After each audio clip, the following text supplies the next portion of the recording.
The search continues for a 70-year-old woman who was reported last seen in Garfield County. She hasn't been heard from since late January. And while her car was recently found in Carbon County, she is still missing. Our Southern Utah correspondent Cannon Sechrist spoke with her family about the search.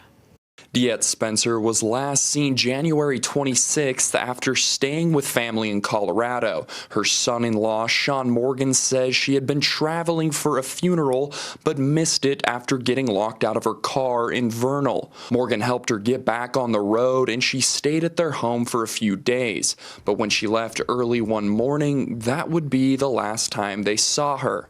A couple days later, the family realized she never made it home to Escalante. Instead, she had headed east into Colorado. Sean says he spoke with her on the phone, but that call would be their last. We don't know if she was lost or confused or just didn't want to go home to her empty house. I didn't confront her. I just said, "What are you doing?" And then her phone died about 15 minutes after that phone call, and that was the last anybody ever heard of her.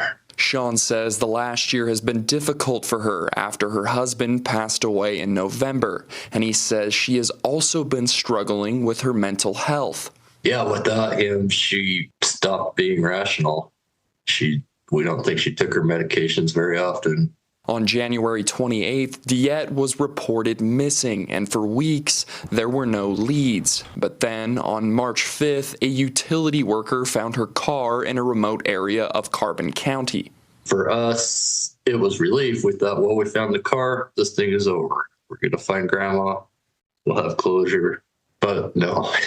Since then, search and rescue teams have been combing the area by air and on the ground. Morgan says that family members have been out there searching as well. I spent the last 2 days out there crawling over rocks and under rocks and up cliffs and down cliffs. There's not a spot in that half mile that doesn't have boot tracks on it. The family says they have no reason to believe that DeEtte intended to harm herself. She didn't talk of suicide or anything like that at all the whole time. Search and rescue crews, along with family members, continue to search the area where her car was found. The family says they are grateful for the hundreds of volunteers and search teams who have been helping in the effort. Reporting for ABC 4 News, Cannon Sechrist.